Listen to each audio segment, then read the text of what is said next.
Hola, ¿cómo están chicos? El día de hoy, continuando con el tema de la materia, hablaremos acerca de los métodos de separación de mezclas. Estos métodos pueden ser muy variados y dependerán mucho del tipo de mezclas. Pueden ser mezclas heterogéneas o mezclas homogéneas. También tendremos que tomar en cuenta el estado físico de sus componentes. Comencemos entonces con las mezclas heterogéneas. En el caso de las mezclas heterogéneas, si tenemos componentes sólidos, podremos utilizar métodos de separación como la sublimación, el magnetismo y el tamizado. Comencemos con la sublimación. Este método se usa para separar dos sólidos de los cuales solo uno sublima, es decir, pasa del estado sólido al estado gaseoso de manera directa. Tal es el caso, por ejemplo, de la mezcla de yodo y de sulfato de cobre. Si nosotros lo calentamos, entonces el yodo que sublima fácilmente se desprenderá en forma de gas. Entonces ese gas que ha emanado de esa mezcla viene a ser el yodo en estado gaseoso, mientras que en el recipiente solo queda el sulfato de cobre. Luego tenemos el magnetismo. El magnetismo se usa para separar mezclas en la que uno de los componentes es un elemento ferromagnético o una sustancia que puede ser atraída por los campos magnéticos como el hierro.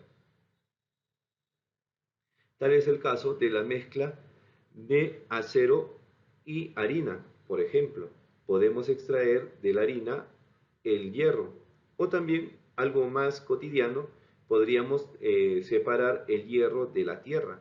De repente alguna vez te habrá pasado que se te ha caído un imán a la tierra y has notado que al levantarlo, este empieza a presentar partículas de color oscuro alrededor de él. Justamente ese es el hierro, son partículas de hierro que han sido separados de la tierra. Continuando ahora con el tamizado. El tamizado permite la separación de sólidos de diferentes tamaños. Para eso se utiliza un tamiz que retiene y separa las partículas de mayor tamaño. Aquí tenemos, por ejemplo, la separación de las impurezas de la harina.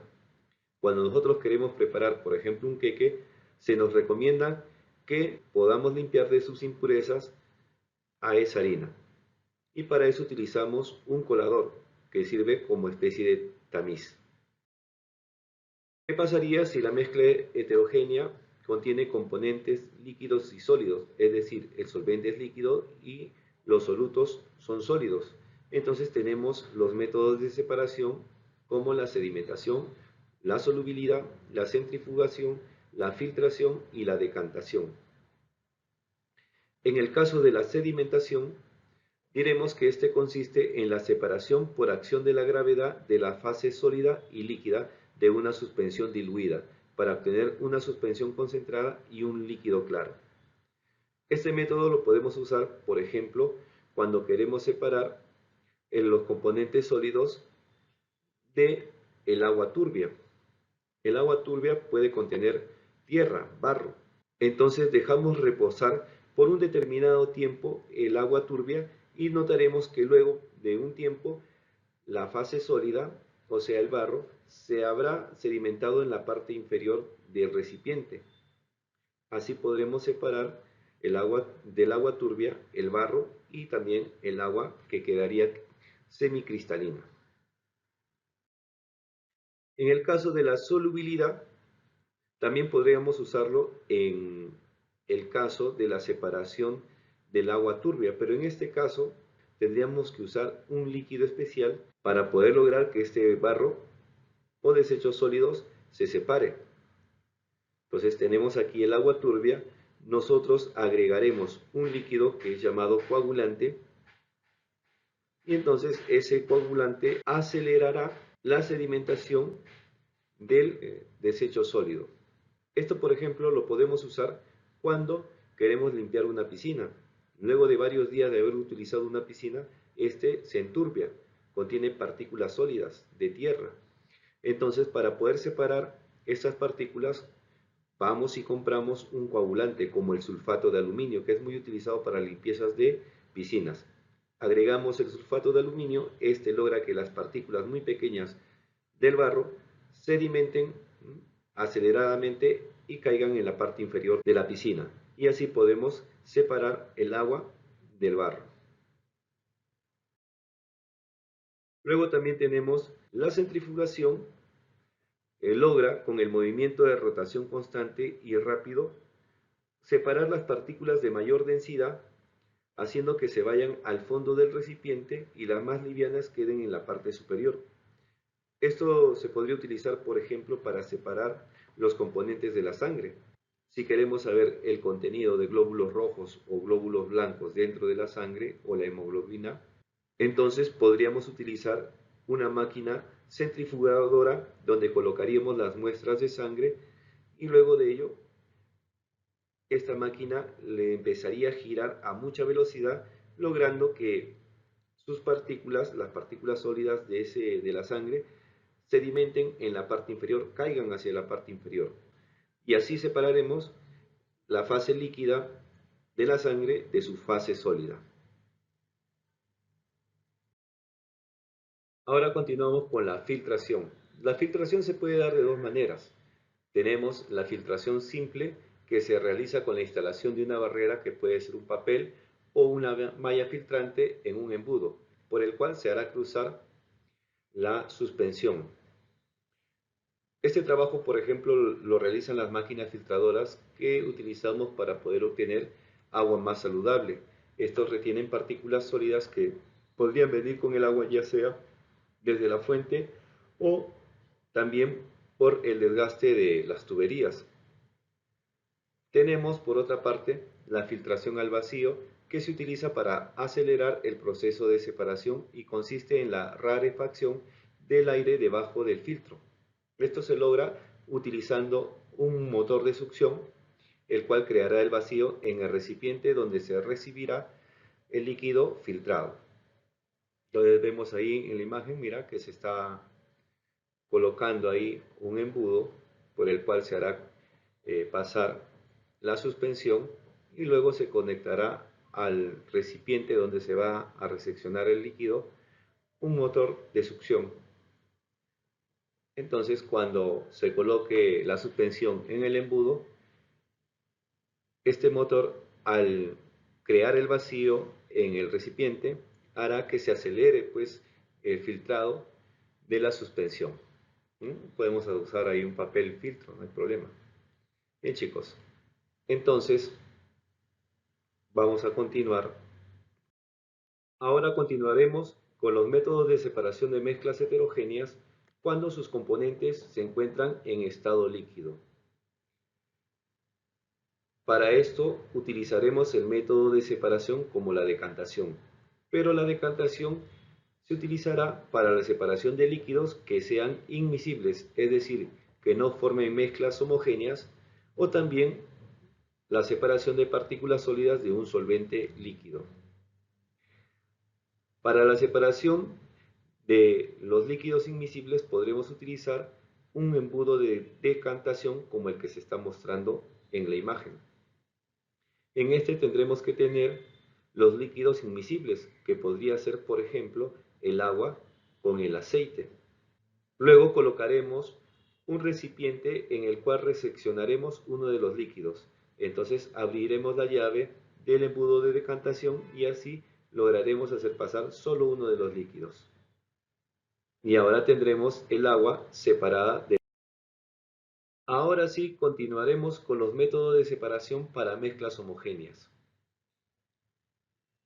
En este encontraremos el caso de que sus componentes se encuentren en estado sólido. Para ello utilizaremos los métodos de separación como la cromatografía y la levigación. Comencemos con la cromatografía. Este método de separación se basa en las diferentes capacidades de interacción que tiene cada componente con otra sustancia. Por ejemplo, podemos tener dos sólidos como la tinta y el papel.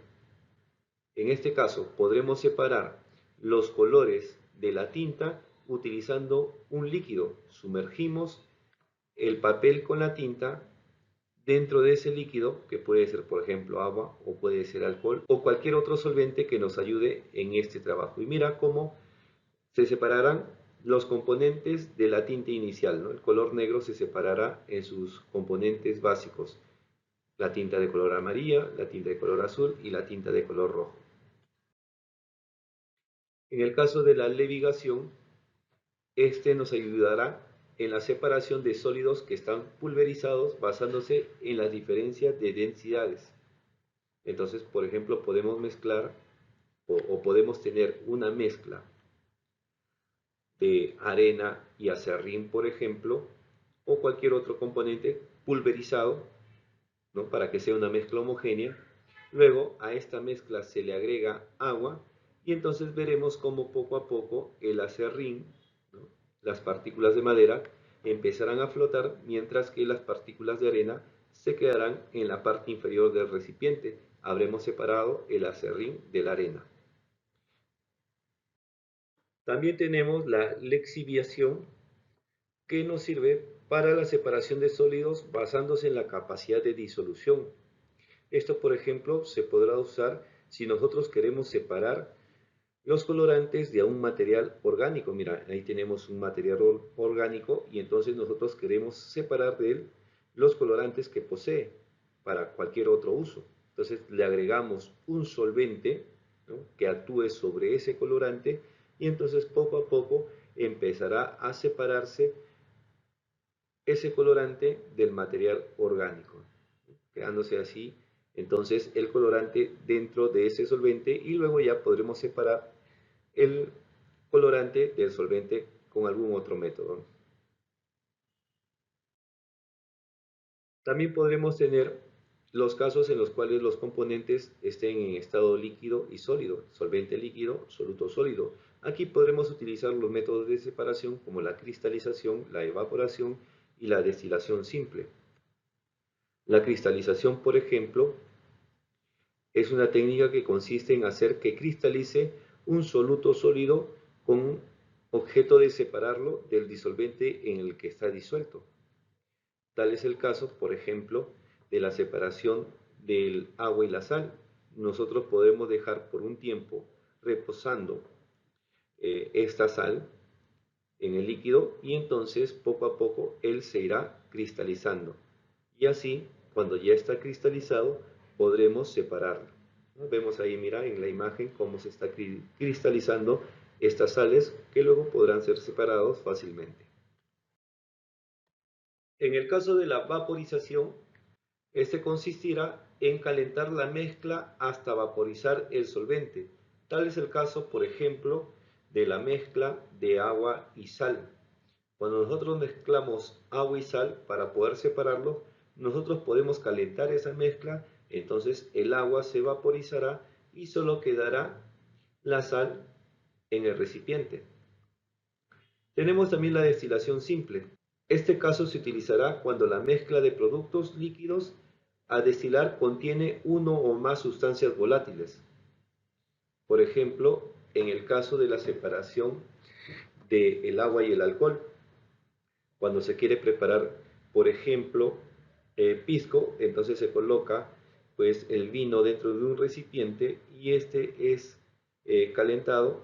Luego el alcohol se volatilizará fácilmente y será almacenado en otro recipiente. Entonces tendremos ahora una mezcla más pura, ¿no?, que es en este caso el pisco. Ahora conozcamos los métodos de separación para el caso de mezclas homogéneas con soluto líquido y solvente líquido. Para eso tendremos la destilación fraccionada. La destilación fraccionada se utiliza cuando la mezcla de productos líquidos que se pretende destilar contiene sustancias volátiles de diferentes puntos de ebullición con una diferencia entre ellos menor a 80 grados Celsius. Entonces vamos a tener en esta mezcla tanto líquidos como gases, pero principalmente líquidos. Eso es el caso, por ejemplo, de la separación de los componentes del petróleo. En el caso del petróleo, podremos separar sus componentes tanto líquidos como sus componentes en estado gaseoso. Bueno, chicos, hasta aquí quedan los métodos de separación de mezclas Espero que se haya entendido y que hayamos abarcado la mayor cantidad de métodos de separación. Entonces, hasta la próxima chicos, hasta el próximo video, nos vemos.